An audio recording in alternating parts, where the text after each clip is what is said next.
bringing you the news and information you need from the people making a difference. This is Comcast Newsmakers. Hi, I'm Sabrina Register. Welcome to Comcast Newsmakers. We are here at the Governor's Mansion. I'm joined today by Congressman Dave Reichert. Thank you so much for being here today. You're welcome. A lot of people talking and thinking about health care reform. You pick up a paper, you turn on the TV, that's about all you hear these days. Sort of bring us up to date and give us your take and perspective of what's happening in the nation's capital right now. Well, it's a lot to talk about in just a few short minutes because I think everyone's watched what's happened over the past several months. But as you know, and everyone has watched, on Saturday, the bill passed the House of Representatives. The Senate is considering their bill, and they will, I think, sometime either in the next month or two or three, they'll come up with their bill. It'll come together in conference. There'll be a discussion there. The final bill will come out. It'll come back for a vote again.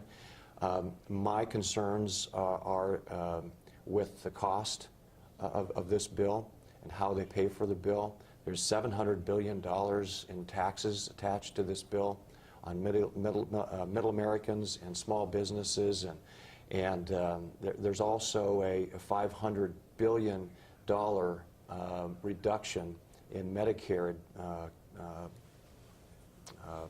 expenditures. So they want to cut Medicare and Medicare Advantage by $500 billion in order to put that money into this new system that they've developed. It sounds like, and you're kind of touching on this right now, but what has to be, in your opinion, included or excluded for it to be a success? Well, what we need to do is focus on the cost first, and so there are some things that you can do when you look at the cost of health care. Right now, we are wasting $10 billion in Medicare over the last couple of years, $10 billion a year. $92 million in the last several years have been paid out to deceased individuals in insurance payments. So there's a lot of waste, fraud, and abuse within the Medicare system that we should be looking at, holding people accountable and responsible. What this bill does is remove $500 billion, and the reasoning for that is that when you move the money out of Medicare, what you're doing is that you're removing the waste, fraud, and abuse with the money, and that's just not going to happen. The waste, fraud, and abuse will follow the $500 billion wherever it is in the system, so let's address that.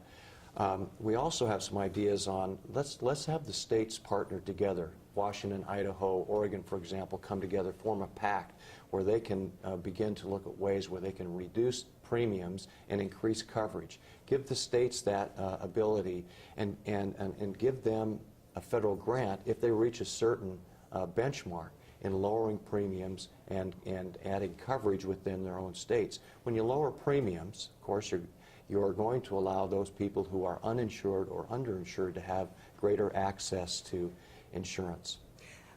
We're talking right now about health care reform, but there's also reforming health. Some have said prevention really needs to be a component in all of this. How do you feel about that, and making people accountable and making prevention part of reforming health? Oh, I think it needs to be. I mean, you really have to. I think we can save a lot of money by putting money up front.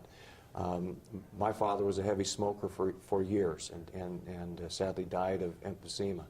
If we can get people to stop smoking, if we can get people to eat healthier, we can prevent some of these diseases, or at least reduce some diseases, and I think save a lot of money up front. Some of the other things that attach to this bill that some people may not know is that in this bill, they want to tax medical devices. So they want to tax, there's a 2.5% tax on wheelchairs, on pacemakers, on hearing aids. And they also want to fine people. Now there's a mandatory clause in here, so all people will have to buy insurance. If you don't buy insurance, you're going to be fined. And if you don't pay the fine, you go to jail. As the old sheriff, we can't even keep crooks in jail. We shouldn't be putting people in jail that want to buy insurance. And I have to let that be the last word. Congressman Reichert, thank you so much. Thanks for watching Comcast Newsmakers. Headline news at the top of the hour.